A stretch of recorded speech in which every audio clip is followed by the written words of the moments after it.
Hello मेरे प्यारे साथियों, कैसे हैं आप लोग। उम्मीद करते हैं आप लोग अच्छे होंगे और मन लगाकर पढ़ाई कर रहे होंगे। कल आपका बोर्ड एग्जाम होना है पॉलिटिकल साइंस का।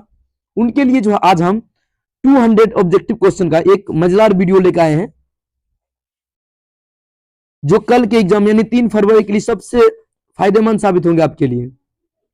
ठीक है, तो इसीलिए अंत तक बने रहिएगा और साथ साथ आंसर देते हुए भी चलिएगा, ताकि आप लोग को कल का अंदाजा लग सके कि आपकी तैयारी कितनी बेटर हुई है। चलिए आज की क्लास को बिना विलंब के शुरू करते हैं। ये जो 200 ऑब्जेक्टिव क्वेश्चन होने वाला है, ये क्वेश्चन जो है इनसे बहुत ही क्वेश्चन लड़ने वाला है, इसीलिए आप लोग अंत तक बने रहिएगा। आज का पहला क्वेश्चन है कि भारतीय संविधान कब लागू हुआ था। आज की क्लास में सिर्फ क्वेश्चंस और आंसर होंगे, ऑप्शंस आपका आज नहीं डील किया जाएगा, सिर्फ क्वेश्चन और आंसर करेंगे। तो भारतीय संविधान जो लागू हुआ था, ये आपका 26 जनवरी 1950 को लागू हुआ था। कब हुआ था? 26 जनवरी 1950। ऑप्शन बी जो है इनका बिल्कुल सही आंसर हो जाएगा। आपका अगला क्वेश्चन है भारतीय संविधान का गठन कब हुआ था, यानी संविधान सभा का गठन कब हुआ था। तो संविधान सभा का गठन 1946 में हुआ था। कब हुआ था? 1946 में। और उनके जो अध्यक्ष थे, इनके अध्यक्ष थे डॉक्टर राजेंद्र प्रसाद। ये भी आपको याद रखना है, बहुत इंपॉर्टेंट है। ये आ गया। संविधान सभा के अस्थायी अध्यक्ष कौन थे? तो अस्थायी अध्यक्ष थे डॉक्टर राजेंद्र प्रसाद। कौन थे? अस्थायी अध्यक्ष डॉक्टर राजेंद्र प्रसाद। और जो है आपका अगला क्वेश्चन है भारतीय संविधान की प्रस्तावना में कितने आदर्श दिए गए हैं, यानी भारतीय संविधान की जो प्रस्तावना उसमें कितने आदर्श दिए हैं। तो उसमें कुल 5 आदर्श दिए हैं, यानी ऑप्शन बी जो है इनका बिल्कुल सही आंसर हो जाएगा। और आपका अगला क्वेश्चन है संविधान की प्रस्तावना में भारत को किस रूप में घोषित किया गया है। तो भारत को जो है भारत में संविधान में या समाजवादी, लोकतांत्रिक और गणराज्य यानी सभी रूप में घोषित किया गया, यानी ऑप्शन डी जो इनका बिल्कुल सही आंसर हो जाएगा। और आपका अगला क्वेश्चन है भारतीय संविधान में कुल कितने भाग है। तो भारतीय संविधान में जो कुल 22 भाग है, कितने भाग है? 22 भाग है, यानी बी हो जाएगा इसका सही आंसर। और आपका अगला क्वेश्चन है मूल अधिकार संविधान के किस भाग में है। तो मूल अधिकार जो संविधान के भाग 3 में है, किसमें? भाग 3, यानी बी हो जाएगा सही आंसर।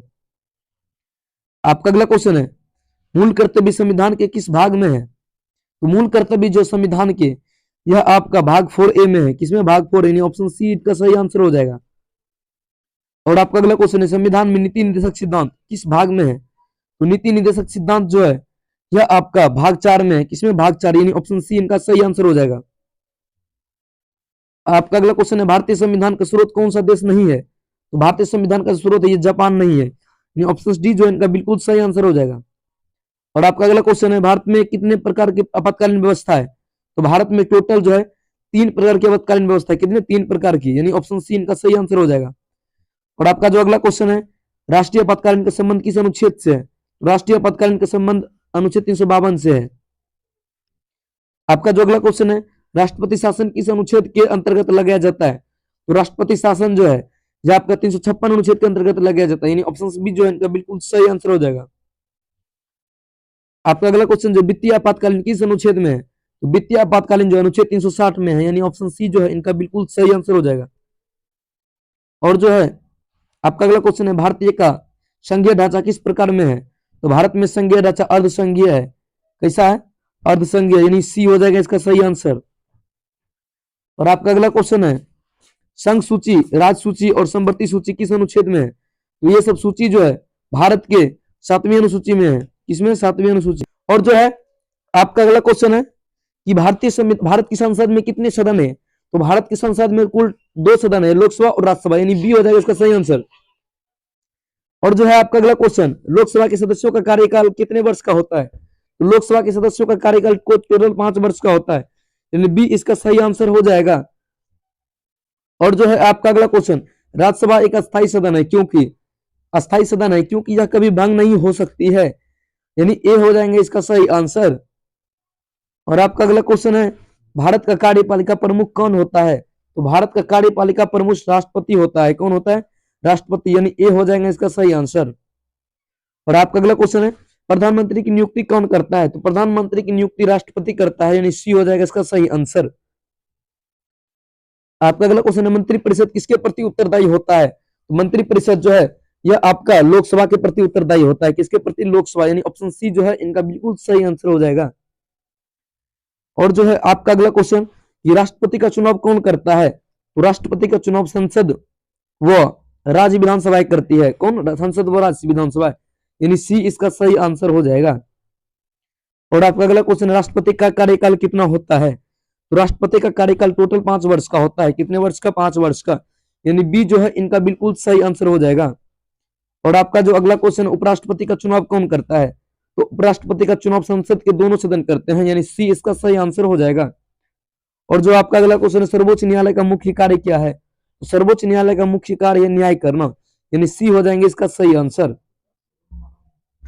और आपका अगला क्वेश्चन है, भारत के सर्वोच्च न्यायालय की स्थापना कब हुई? तो भारत के सर्वोच्च न्यायालय की स्थापना 1950 में हुई थी, यानी सी हो जाएगा इसका सही आंसर। और जो इसी तरह आपका अगला क्वेश्चन है, यानी क्वेश्चन नंबर 28 है, न्यायपालिका की स्वतंत्रता का अर्थ क्या है? यानी न्यायपालिका का स्वतंत्रता का अर्थ क्या है? तो इनका जो अर्थ है, राजनीतिक दबाव से मुक्त है। क्या है? राजनीतिक दबाव से मुक्त है। ये इनका बी आंसर सही हो जाएगा। और जो आपका अगला क्वेश्चन है, उच्च न्यायालय का न्यायाधीश कौन नियुक्त करता है? तो जो उच्च न्यायालय का न्यायाधीश होता है, यह राष्ट्रपति नियुक्त करता है, यानी सी हो जाएगा इसका सही आंसर। और जो आपका अगला क्वेश्चन है, संविधान का संरक्षक किसे कहा जाता है? तो संविधान का जो संरक्षक होता है, सर्वोच्च न्यायालय को कहा जाता है, यानी सी इसका सही आंसर हो जाएगा। और जो आपका अगला क्वेश्चन है, भारत में चुनाव आयोग कितने सदस्यों से मिलकर बना है? तो भारत में चुनाव आयोग 1 सदस्य से मिलकर बना है, यानी ए जो है इसका सही आंसर हो जाएगा। और जो आपका अगला क्वेश्चन है, चुनाव आयोग का प्रमुख कौन होता है? तो चुनाव आयोग का प्रमुख होता है मुख्य चुनाव आयुक्त। कौन होता है? मुख्य चुनाव आयुक्त, यानी सी इसका सही आंसर हो जाएगा। और जो आपका अगला क्वेश्चन है, भारत में सामान्य चुनाव कितने वर्ष में होते हैं? तो भारत में चुनाव जो है हर साल 5 वर्ष में होते हैं, यानी सी इसका सही आंसर हो जाएगा। और जो आपका अगला क्वेश्चन है, लोकतंत्र का चौथा स्तंभ किसे कहा जाता है? तो लोकतंत्र का चौथा स्तंभ जो है प्रेस को कहा जाता है। किसको? प्रेस को, यानी ऑप्शन सी जो है इसका सही आंसर हो जाएगा। और जो आपका अगला क्वेश्चन है, राजनीतिक दलों का मुख्य उद्देश्य क्या होता है? तो राजनीतिक दलों का मुख्य उद्देश्य होता है सत्ता प्राप्त करना, यानी बी जो है इसका सही आंसर हो जाएगा। और आपका अगला क्वेश्चन है, एक दलीय प्रणाली किस देश में पाई जाती है? तो एक दलीय प्रणाली निम्न में चीन में पाई जाती है, यानी सी हो जाएगा इसका सही आंसर। और जो आपका अगला क्वेश्चन है, द्विदलीय प्रणाली का उदाहरण कौन सा देश है? तो द्विदलीय प्रणाली का उदाहरण अमेरिका है, यानी इसका सी जो है सही आंसर हो जाएगा। और आपका जो अगला क्वेश्चन है, भारत में किस प्रकार की द्विदलीय व्यवस्था है? तो भारत में जो है बहुदलीय व्यवस्था है। किस प्रकार की? बहुदलीय, यानी ऑप्शन सी जो है इनका बिल्कुल सही आंसर हो जाएगा। और जो आपका अगला क्वेश्चन है, मताधिकार की न्यूनतम आयु कितनी है? मताधिकार की न्यूनतम आयु 18 वर्ष है, ऑप्शन ए जो है इनका बिल्कुल सही आंसर हो जाएगा। और जो आपका अगला क्वेश्चन है, सार्वभौमिक वयस्क मताधिकार का अर्थ क्या है? तो सार्वभौमिक वयस्क मताधिकार का अर्थ है कि सभी वयस्क वोट दे, यानी जितने भी वयस्क है सभी वोट दे सकते हैं, यानी सी हो जाएगा इसका सही आंसर। और जो आपका अगला क्वेश्चन है, संयुक्त राष्ट्र संघ की स्थापना कब हुई? संयुक्त राष्ट्र संघ की स्थापना जो है यह आपका 1945 को हुआ था। कब हुआ था? 1945, यानी बी हो जाएगा इसका सही आंसर। और जो आपका अगला क्वेश्चन है, संयुक्त राष्ट्र संघ का मुख्यालय कहाँ है? तो संयुक्त राष्ट्र संघ का मुख्यालय न्यूयॉर्क में है। कहाँ पे? न्यूयॉर्क में। ऑप्शन सी जो है इनका बिल्कुल सही आंसर हो जाएगा। संयुक्त राष्ट्र संघ के कितने मुख्य अंग है? तो संयुक्त राष्ट्र अंग के जो है टोटल 6 मुख्य अंग है, यानी सी हो जाएगा इसका सही आंसर। और जो है आपका अगला क्वेश्चन, शीत युद्ध किन 2 गुटों के बीच हुआ था? तो शीत युद्ध हुआ था अमेरिका और रूस के बीच। किसके बीच? अमेरिका और रूस के बीच, यानी ऑप्शन बी जो है इनका सही आंसर हो जाएगा।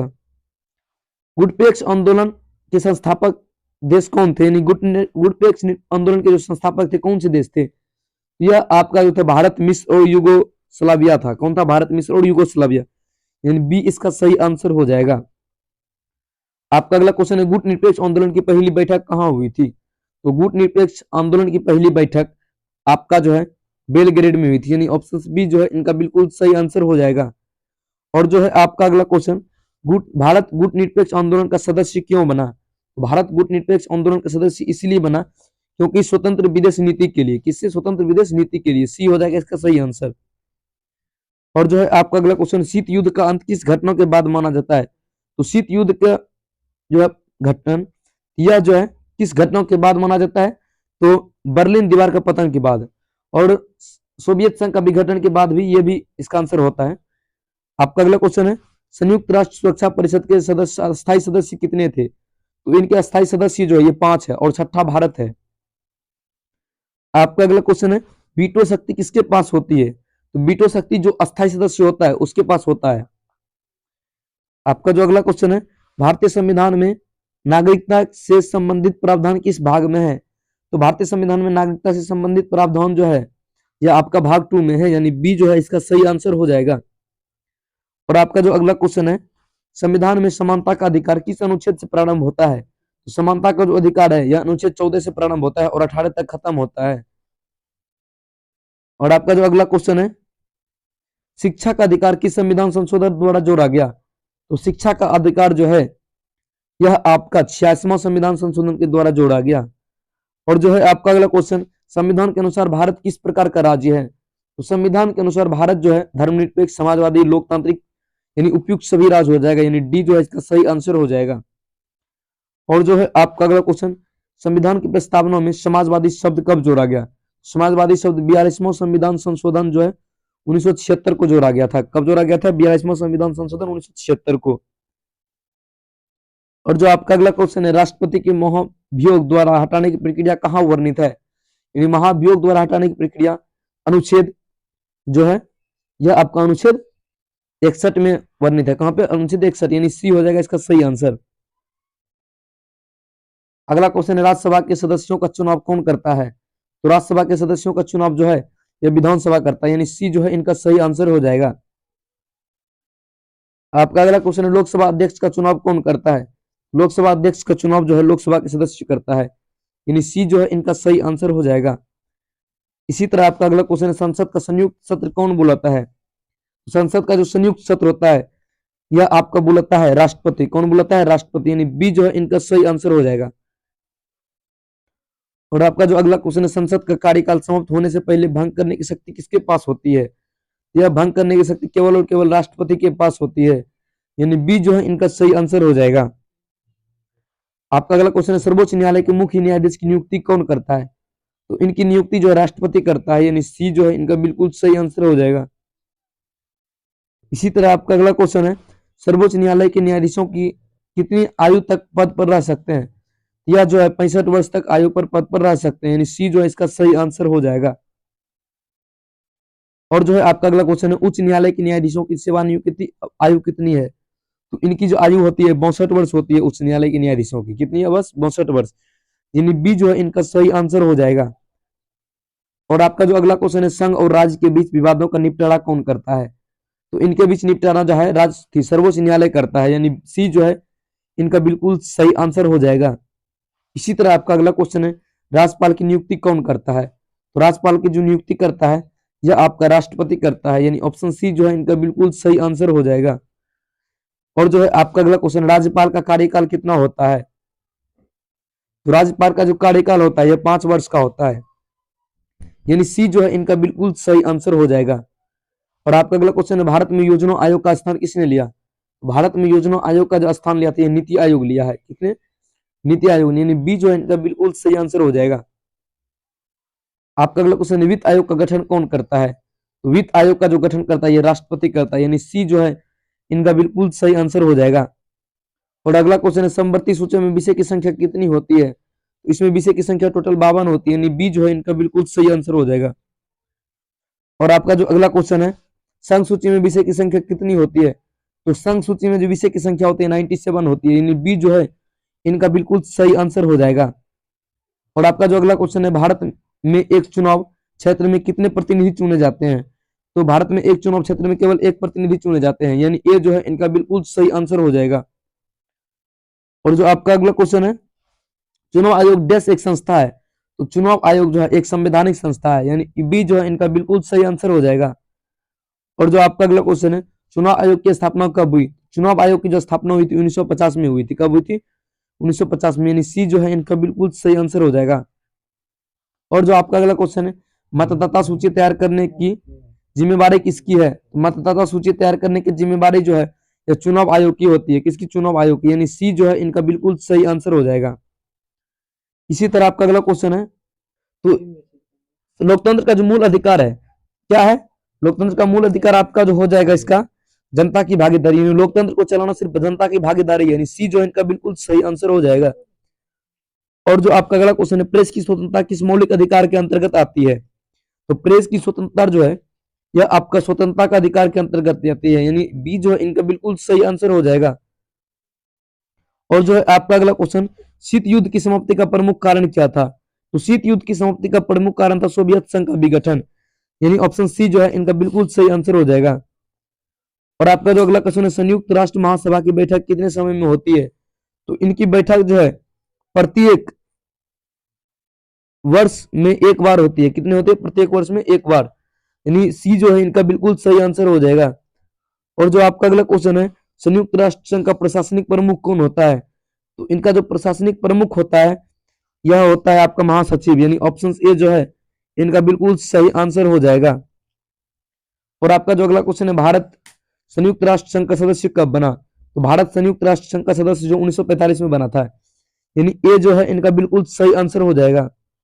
और जो आपका अगला क्वेश्चन है, गुट निरपेक्ष आंदोलन का मुख्य उद्देश्य क्या था? तो गुट निरपेक्ष आंदोलन का मुख्य उद्देश्य था स्वतंत्र विदेशी नीति, यानी सी जो है इनका बिल्कुल सही आंसर हो जाएगा।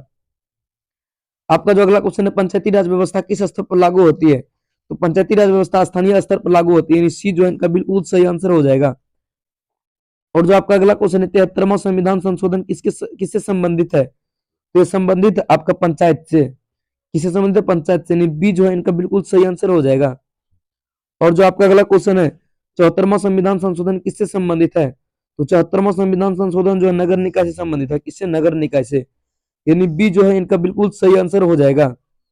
और जो आपका अगला क्वेश्चन है, मानवाधिकार का संरक्षण किस संस्था द्वारा किया जाता है? तो मानवाधिकार का संरक्षण जो है यह आपका राष्ट्रीय मानवाधिकार आयोग के द्वारा किया जाता है, यानी सी जो है इनका बिल्कुल सही आंसर हो जाएगा। और जो आपका अगला क्वेश्चन है, भारत में मौलिक अधिकार की रक्षा कौन करता है? तो भारत में मौलिक अधिकार की रक्षा जो है न्यायपालिका करता है, यानी सी जो है इनका बिल्कुल सही आंसर हो जाएगा। और जो आपका अगला क्वेश्चन है, संविधान संशोधन का अधिकार किसके पास होता है? तो संविधान संशोधन का अधिकार जो होता है संसद के पास होता है, यानी ऑप्शन सी जो है इनका बिल्कुल सही आंसर हो जाएगा। और जो आपका अगला क्वेश्चन है, सार्वभौमिक वयस्क मताधिकार का क्या अर्थ है? तो सार्वभौमिक वयस्क मताधिकार का अर्थ है कि सभी को वोट देने का अधिकार है, यानी ऑप्शन ए जो है इनका बिल्कुल सही आंसर हो जाएगा। और जो आपका अगला क्वेश्चन है कि भारत में पहली आम चुनाव कब हुई थी? तो भारत में पहली आम चुनाव जो है 1951 से 1952 में हुआ था, यानी ऑप्शन सी जो है इनका बिल्कुल सही आंसर हो जाएगा। और जो अगला क्वेश्चन है, लोकतंत्र में अंतिम सत्ता किसके पास होती है? तो लोकतंत्र में अंतिम सत्ता जो है जनता के पास होती है, यानी डी जो है इनका बिल्कुल सही आंसर हो जाएगा। और आपका जो अगला क्वेश्चन है, संविधान सभा की प्रारूप समिति के अध्यक्ष कौन थे? तो संविधान सभा के प्रारूप समिति के अध्यक्ष डॉक्टर भीमराव अम्बेडकर थे, यानी सी जो है इनका बिल्कुल सही आंसर हो जाएगा। और जो आपका अगला क्वेश्चन है, भारत का संविधान विश्व का सबसे डैश संविधान है? भारत का संविधान विश्व का सबसे बड़ा यानी विस्तृत संविधान है, डी जो है इनका बिल्कुल सही आंसर हो जाएगा। और जो आपका अगला क्वेश्चन है, राज्य की नीति निर्देशक सिद्धांत का उद्देश्य क्या है? तो राज्य का नीति निर्देशक सिद्धांत का उद्देश्य समाजवादी राज्य की स्थापना, यानी बी जो है इनका बिल्कुल सही आंसर हो जाएगा। और जो आपका अगला क्वेश्चन है, लोकसभा में अविश्वास प्रस्ताव किसके विरुद्ध लाया जाता है? तो यह अविश्वास प्रस्ताव जो है प्रधानमंत्री के विरुद्ध लाया जाता है, यानी सी जो है इनका बिल्कुल सही आंसर हो जाएगा। और आपका जो अगला क्वेश्चन है, प्रधानमंत्री का पद किस प्रकार का होता है? तो प्रधानमंत्री का जो पद होता है यह सभी वास्तविक कार्यपालिका पद होता है, यानी बी जो है इनका बिल्कुल सही आंसर हो जाएगा। और जो आपका अगला क्वेश्चन है कि भारत में धर्मनिरपेक्ष का अर्थ क्या है? तो भारत में धर्मनिरपेक्ष का जो अर्थ है सभी धर्मों का सम्मान, यानी सी जो है इनका बिल्कुल सही आंसर हो जाएगा। आपका अगला क्वेश्चन है, संयुक्त राष्ट्र सुरक्षा परिषद का अस्थायी सदस्य कौन नहीं है? तो इनका जो अस्थायी सदस्य है यह आपका भारत नहीं है, यानी सी जो है इनका बिल्कुल सही आंसर हो जाएगा। इसी तरह आपका अगला क्वेश्चन है, वीटो शक्ति किसके पास होती है? तो वीटो शक्ति अस्थायी सदस्य के पास होती है। आपका जो अगला क्वेश्चन है कि भारत की विदेश नीति का प्रमुख सिद्धांत क्या है? भारत की विदेश नीति का प्रमुख सिद्धांत गुट निरपेक्षता है। और अंतिम क्वेश्चन है आपका, संविधान लागू होने से पहले इसे कब अंगीकृत किया गया था, यानी कब बनकर तैयार हो गया था? तो बनकर 26 नवंबर 1949 को बनकर तैयार हो गया था, यानी सी जो है इनका बिल्कुल सही आंसर हो जाएगा। दोस्तों ये थी आज की मजेदार पॉलिटिकल साइंस क्लास। अब बताइएगा आपका कमेंट में कितना आंसर सही हुआ है, और एग्जाम में जाने से पहले ये क्वेश्चन जरूर देख लेंगे ताकि आप में 100 में 100 बना के वहां से आए। मिलते हैं इसी तरह की नई वीडियो के साथ, तब तक आप अपना ख्याल रखें, अपने परिवार का ख्याल रखें। जय हिंद, जय भारत, धन्यवाद। और आंसर की के लिए इस चैनल को सब्सक्राइब कर लें।